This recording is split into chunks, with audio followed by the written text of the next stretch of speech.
This is February 26th, 26th of February 2021, and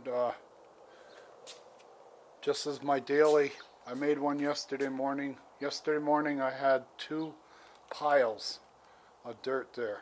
I had that rock pile, and then I had the other pile that had come out of that rock pile, which was sand and pebbles.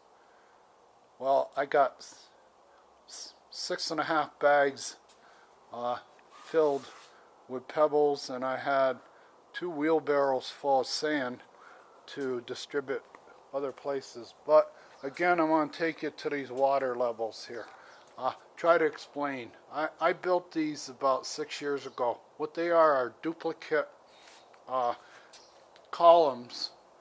They have like 3/4 inch or 1/2 inch plastic tubing in a channel, and I have a millimeter on one side and inches on the other side to read. Now what this hose is a 100-foot hose, and I've got it filled with water, and it's purged, and you can see the 2 water levels right there. I'll get on and see what they are. If I was to stand those up exactly upright, they'd be equal. Now what happens is, if you want to find the difference in grade between 2 points within 100 feet, and if you're within the range of those 2 tapes, if you're in that range and you're in 100 feet, you can check the difference in elevation of 2 points. And when you have the 1 point and you go to another point, say 90 feet away, that you think there's an elevation change, you go to that 90 feet, and when you read these, you just subtract. You subtract one reading from the other. Now they're equal, but they're going to change when you go, and you're going to have a high reading, you're going to have a low reading. So you subtract the low from the high, and whatever the difference is the elevation change. And when you integrate that with measuring tapes, you can plot the grade over a distance with this, and that's what I plan to do. But that's an explanation. What's inside of the water in a lake is always level. It's always level. I've got a lake trapped inside that hose and those tubes that's always level. No matter where I go, the water inside that tube and that hose is always going to level itself out in time. And you got to get the air bubbles. The other day I purged it. But what I plan on doing now with that level is, I've spent a couple of days uncovering all this. My goal is to get all the water that lands between the 2 houses down to this point as efficiently, as quickly as possible. What happened 18 years ago when I bought that house here, I no longer own it, is they sort of sabotaged the lot to be a retention basin forever and ever. That means that all the water that comes off the roof of this house doesn't make it to the street. It has to, the lot has to absorb about 1.5 inches or 2 inches of water. Right where that bush is, right around there has to be 2 or 3 inches of water before it finally gets high enough to reach the street here. So they built a retention basin. The only trouble with that is if we have a week of rain and we get a storm every day, the water just keeps soaking in underneath the foundation. Now I've worked for 5 years, 6 years now, doing everything I can to get the water efficiently off my lot, but we are sitting on a sponge. I share a sponge with this individual here, and this person doesn't seem to want to fix this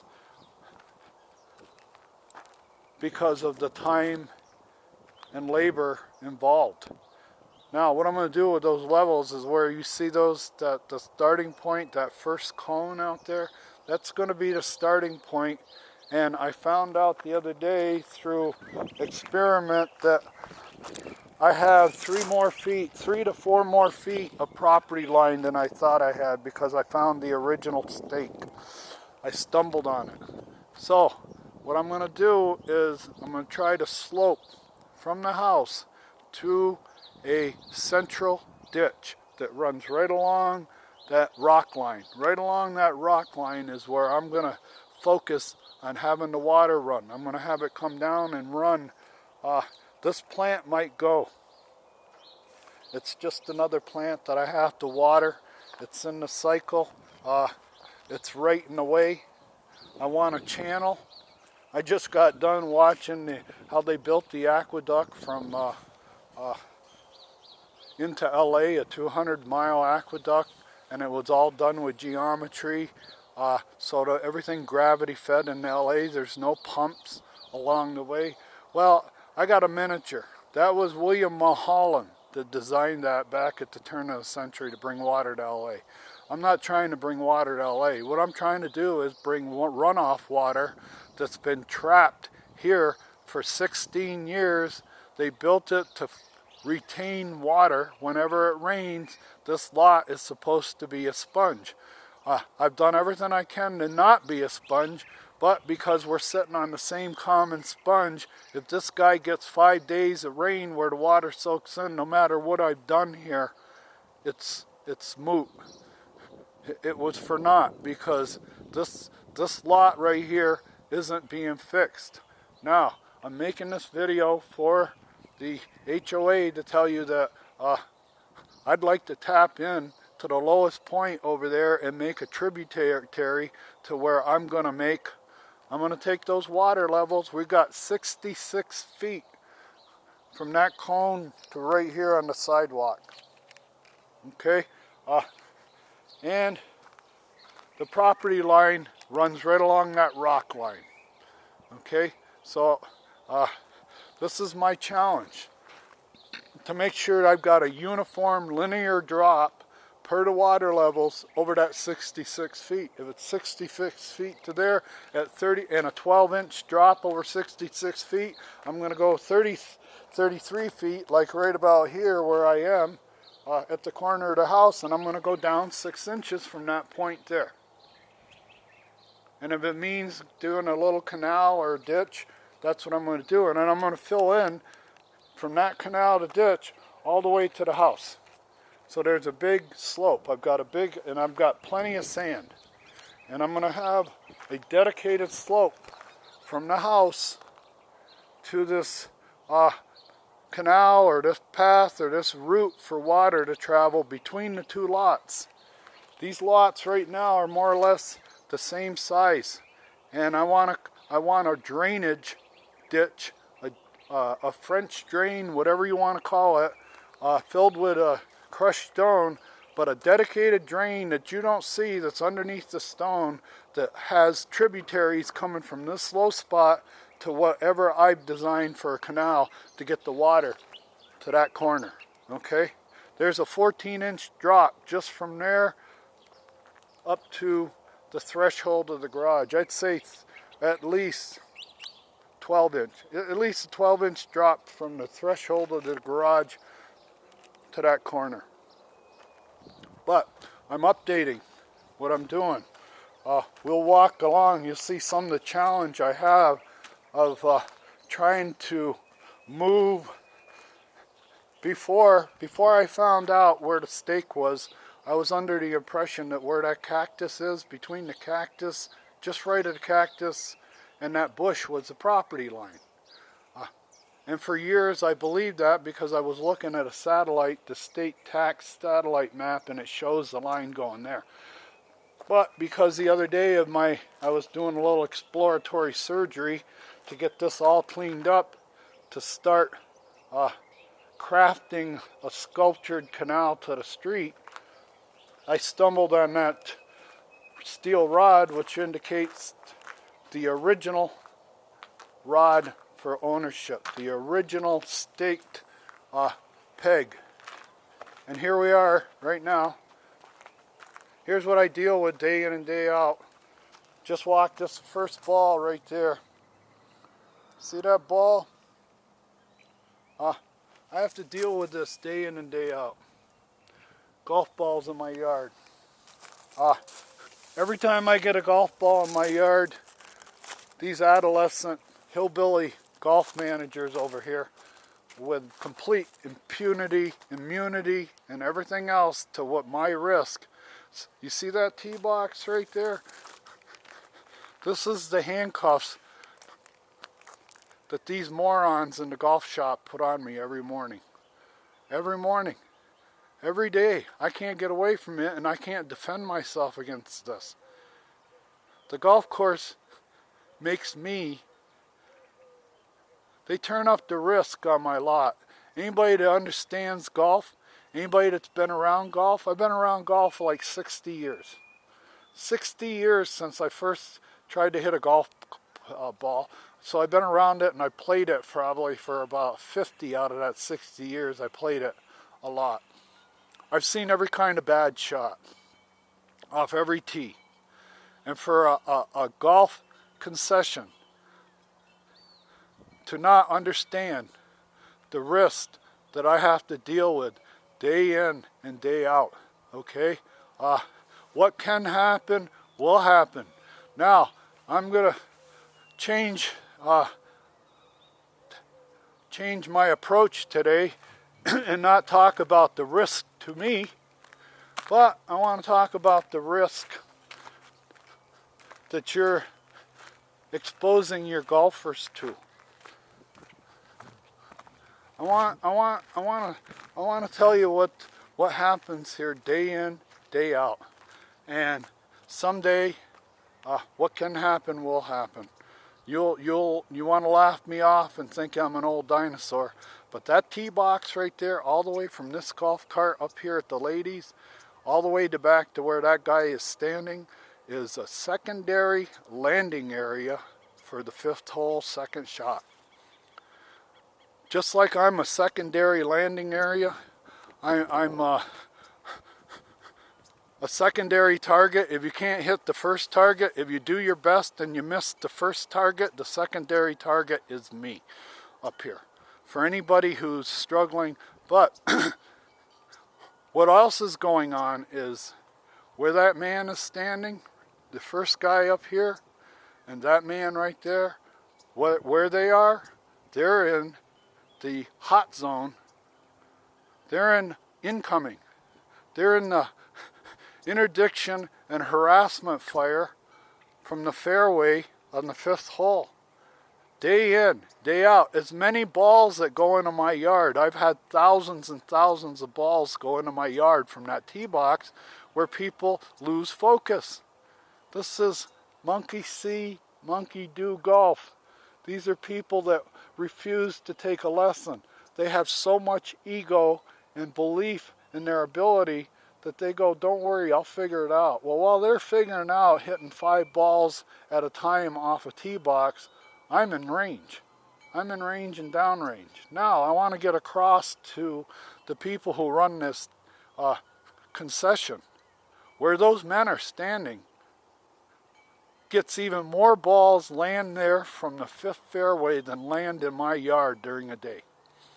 I will bet there's an equal amount. If I get 5 balls in my yard during the day, there'll be 5 balls that landed on that tee box from the 5th fairway, because you've got guys out in the 5th fairway with a wood in their hand. They're trying to hit the green. You see the green over there in the distance, in the far off? That cart, that's the green they're trying to hit. You're actually closer to the 5th fairway to a second shot right here than you are to the green. And if a guy pushes one right, that happens all the time. All the time. Okay? You're subjecting all your golfers. And when you start getting busy, and you start selling 250 rounds of golf, which is bound to happen sooner or later, if you leave that tee box there, somebody's going to get nailed by a golf ball one day, because you're going to have crowds. You don't have any, the golfers that you have here, for the most part, have no sense of pace of play. Okay? They won't take a putt out of order to speed up play. if they're playing with 3 other buddies, this false sense of golf etiquette where you've got 12 people out here on the tee, 3 groups waiting for you, and because a guy's down there making a second shot in the back by that, looking for his ball, you're going to wait for him before you putt. Okay, that's what I call false etiquette. The thing is to move the field, and one thing that slows the field down here is people punching over their weight. Okay, when you get somebody on that tee and they tee up 4 balls because they don't know what they're doing, and you got a group of 4 guys teeing up 2 and 3 balls each. There's times where I see 8 and 9 balls in a foursome off the black tees and the gold tees back there. They're spraying it everywhere. And what's even more about it is they've got people backed up behind them. They've got an army of golf carts. Now, you're going to have an army of golf carts stretching from the ladies' tee box all the way up to the corner one of these days. One of these days when you start selling 250 rounds again. Well, what happens when you add frequency? You got 250 rounds, not 100 or 75 like you're doing now. When you get 250 rounds and you've got guys from the 5th fairway and the long tee boxes all hitting 4 and 5 balls each off the tee, all right, because they refuse to take a lesson, okay? What that means is that tee box is going to be loaded up. It's going to be high density residential with golfers. And you've got people out in the 5th fairway cranking. They don't know that they have people over here on the right. There's balls lost to the right from the 5th fairway day in and day out. Somebody's going to get killed here. Somebody's going to get injured. It may be somebody near and dear to you. I know you don't care about me. That's why you put that tee box there. But if you care about your golfers, maybe you should take that tee box and move it to the other side of that little harbor. You could have a string of tee boxes coming down the other side of that harbor. That way you take all the golfers who wait to hit their second shot. They're waiting for golfers that have no sense of play. When they hit the ball back in that harbor, everybody drops everything and they go looking for the ball. Everybody should be playing their ball and getting the hell off the green and moving. But these people don't have that sense of play. They're new golfers. They're amateur golfers. They don't have a clue.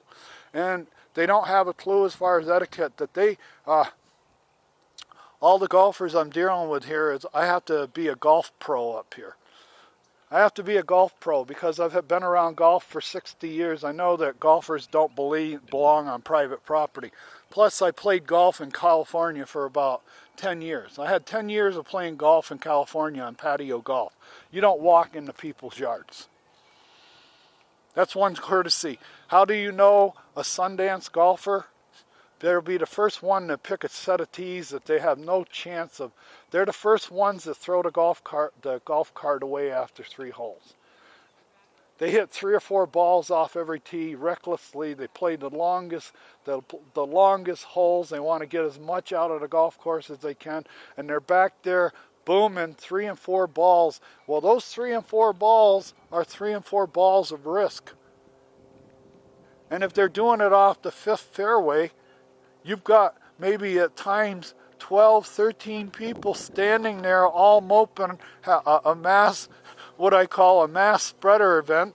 You've got 10 or 15 people waiting to hit, waiting for a bunch of slobs on the green who are practicing false etiquette.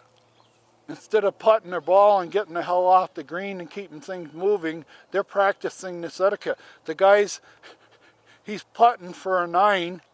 In reality, he's putting for a 9. He hit 3 balls off the tee, and it took him 4 balls to even get near to.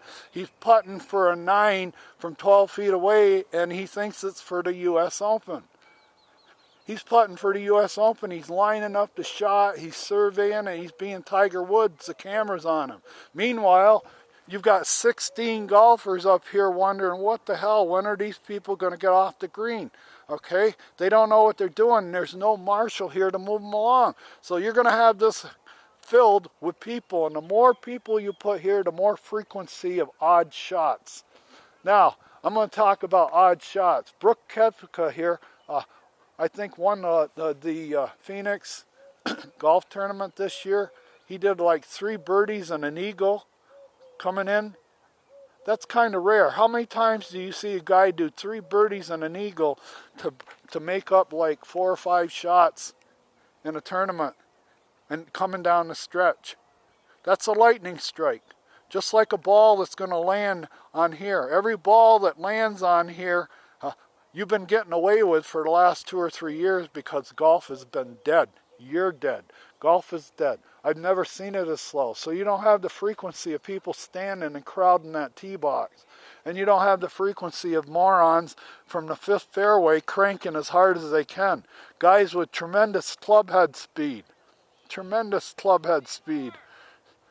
There's Larry. Yeah, I know who you are. This is Larry. He's been playing here forever and ever. He doesn't seem to realize. I should send him a letter. I should send him this video so they can realize just what I deal with day in and day out. I have handcuffs on me. I can't have children over here for a party. I can't have any group or social get-together over here without warning everybody to keep your eye on that tee box. We have to deal with this every day. And look at over there. Look at those tees. You ever see anything like that? Right next, that whole line from the tee on down is houses. And everybody's a right-hander. Most everybody's a right-hander and most everybody misses a right. This is what I deal with. But I'm going to put this video on YouTube just so that when somebody does, when I see the ambulance come in from Sundance Parkway, an EMT truck someday, and some little girl or some kid that's waiting for her father to hit got slammed in the head, sitting there innocently, because the golf concession here failed to the leadership here at the HOA, the leadership in the town of Buckeye, and the leadership in a pro shop failed to recognize the danger. They failed to recognize what's going on here. They failed to What are you doing, brother?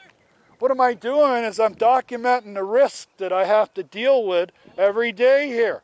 I got handcuffs on me. You're a big guy here. You're big. You're a mover and a shaker. You've been working for them every day. You've been working and haven't played. You've been getting free golf for what, 10, 12 years now? You're free golf? I'm a peon. Yeah, you're a peon that knows everybody. How about telling people somebody's going to get killed? You know how many balls I see land over there from the 5th fairway every day? Every day there's more balls land there yeah. Yeah. Well, I'll tell you what. Why don't you give some feedback to the... You're still my buddy. No, well, I ain't got no buddies here. I'm trying to sell this house. I'm trying to sell this house and it's built wrong. You're a good guy. Yeah, well, there's no realtor will help me sell my house. I'm stuck with it. Yeah. That's Larry. Larry's been here since the beginning. I think he's one of the major investors. Like I said, he's had free golf. He comes here from Seattle every year, and he picks up cigarette butts. He stays involved. He's around the golf. He's washing carts. He's doing everything. For him to tell me he doesn't know what's going on here. This is being handcuffed. This is where malice. This is where a golf concession can target somebody with social engineering. This is social engineering. The golf course labels every ball that comes in my yard, every foul ball that comes in my yard from that tee box, the golf course, whether it lands harmlessly or it breaks a window or a solar panel or it kills one of my guests, hits them upside the head, that golf course, and I've talked to Andy, I'll put it on YouTube, Andy says, well, it was an accident. It was an accident. It was an unintentional accident by that golfer. Well, yeah, for the golfer it was an unintentional accident, but for you, you understand as a golf concessionaire that day in, day out, when you've got amateurs, beginners, novice, hitting multiple balls off that tee shot, sooner or later, the laws of probability say, I'm going to get a ball in my yard. Well, sooner or later, the laws of probability says that somebody's going to get killed waiting to hit a shot because this tee box is an antique. It's an anachronism. It's out of place and out of time. 16 years ago, when this place wasn't getting any play, and there was no houses up here at all, there was no houses north of this hole, not one house, it was appropriate to have that tee box there. What harm could it do? If it hit up on one of these lots or 4 streets over, if a guy hit a big old slice, what hurt did it do? Well, you've built a glass slipper now. And that tee box is not appropriate. Its proximity is causing me distress. This is assault. It's high-class, white-collar assault. It's reckless endangerment, okay? It's criminal negligence. And I'm making this video and putting it on YouTube. Maybe I can get somebody out there to understands golf and understands the human factor involved with golf and the ego and everything else involved with golf. And I'm dealing with golf militiamen, West Valley golf militiamen. Every time I challenge somebody that's looking in my yard or attempting to walk into my yard, I get a lecture from them on that I bought a house on a golf course. Because you bought a house on a golf course, you have to deal with us. You have to. You bought a house on a golf course. This is what everybody on a golf course deals with. All right? Being targeted. This is erudition and harassment fire. Okay? I can't defend myself against a novice golfer with a bag full of balls that thinks he can hit balls until he finds one he likes off any tee. How do I defend myself? This is Con Tien. Anybody that knows anything about Vietnam, they had Marines stationed in Con Tien. Their guns weren't as big as the Vietnamese gun, the North Vietnamese. They were getting shelled every night, and they couldn't defend themselves with their guns. They couldn't take out the enemy guns. Okay? This is the same thing. I'm having to deal with interdiction, harassment fire. You've cheapened my lot. You've also cheapened the game of golf because you've shown where golf is used for malice. Golf is used for social engineering. Golf is used to get rid of people. You're trying to get rid of me. I've had people in my yard, I have to fight with people all the time. Young guys, I'm 72 years old, and I have to go up against 6'4", 24-year-old, 250-pound morons that are playing golf for the first day, and they're with a friend that says, go up and go in his yard. Even though you've hit a ball in his yard, you can go up and get it. The guy doesn't know anything. He's never played golf before, so he does what his friend tells him to do. He walks into my yard, right? Because his friend's a moron. I'm dealing with moron golf. This is malice moron golf. I have to deal with it day in and day out.